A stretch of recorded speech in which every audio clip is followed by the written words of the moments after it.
खऱ्या अर्थानं सेंचुरीकडे त्या ठिकाणी जात आहे आणि आम्हा सर्व महाराष्ट्रातील एक काळातली एक पिढी त्या ठिकाणी घडली। मग त्यामध्ये यशवंतरावजी चव्हाण साहेब असतील, वसंतदादा पाटील साहेब असतील, बाळासाहेब ठाकरे साहेब असतील,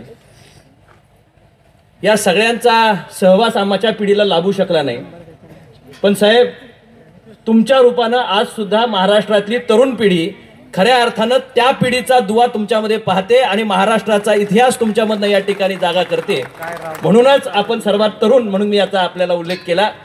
त्या आदरणीय पवार साहेब, उपस्थित असणारे महाराष्ट्राची जबाबदारी ज्यांच्यावर या ठिकाणी पक्षाची आहे आणि सर्वत्र या ठिकाणी त्यांचं लक्ष असणारे आदरणीय जयंतजी पाटील साहेब, उपस्थित असणारे सन्मान्य माझ्यानंतर त्यांचं भाषण असल्यामुळं बंटी साहेब हे सातत्यानं शिरोळ तालुक्यावर विशेष लक्ष ठेवून असतात, त्यामुळं फार त्यांची कळ काढून चालत नाही।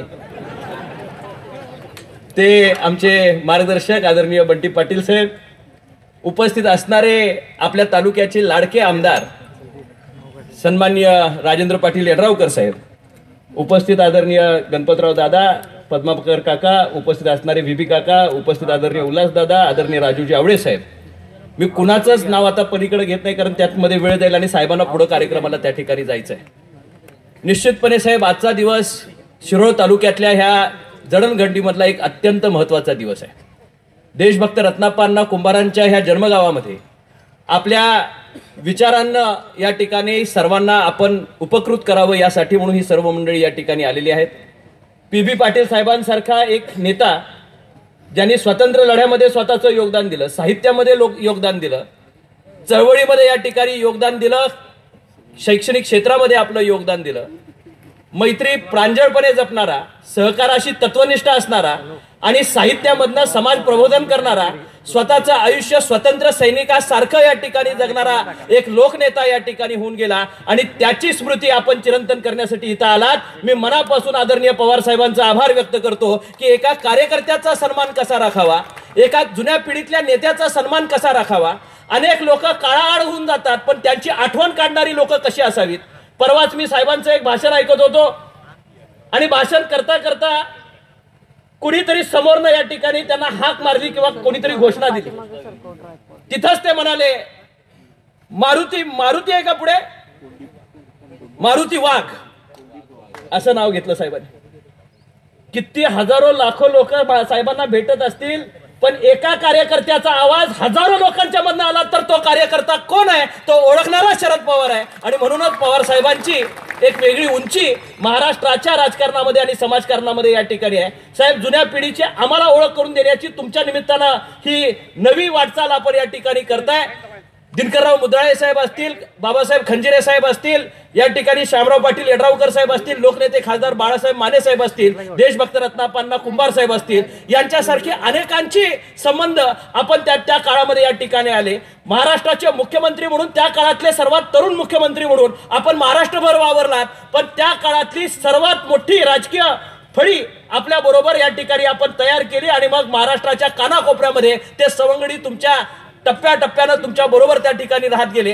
आज मला मनापासूनचा आनंद आहे की पी.बी. पाटील साहेबांची स्मृती चिरंतन करण्याच्या दृष्टिकोनातून पापांनी एक नवीन इमारतीचं उद्घाटन या ठिकाणी साहेबांच्या हस्ते त्याचं पायापूजन केलं आणि याच्यापेक्षा योग्य हाताने ते उद्घाटन होऊ शकलं नसतं।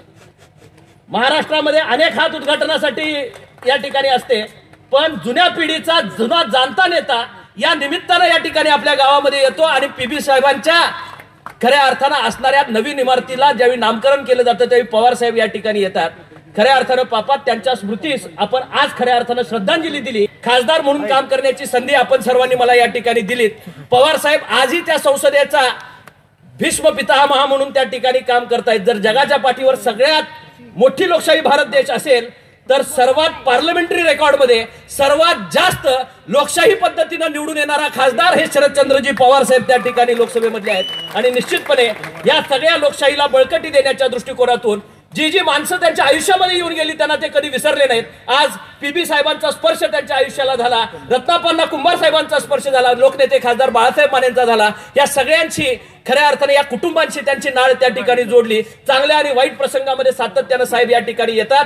मी पक्ष आणि राजकारणावर इथं बोलत नाहीये, मी इथं खासदार म्हणून बोलत नाही, तर निश्चितपणे इथं बसलेल्या जी सामान्य माणसाच्या नागरिकाच्या मनामधली जी भावना आहे ती बोलण्याचा प्रयत्न मी साहेब इथं स्टेजवरून करतोय। तुम्ही आल्यामुळे खऱ्या अर्थाने या कार्यक्रमाची एक उंची आणि शोभा या ठिकाणी वाढली। मनापासून आपण आल्याबद्दल आपला आभार व्यक्त करतो। पीबी साहेबांचा स्मृती चिरंतन ठेवण्यासाठी जो पापाने हा सर्व या ठिकाणी हट्टास धरला। मोठी माणसं होऊन जातात, काळाआड निघून जातात, पण काळ त्यांना पाठीमागे टाकू शकत नाही। काळाच्या पाठीवर सुद्धा ही लोक स्वतःच्या लेखणीतनं या ठिकाणी तयार राहतात।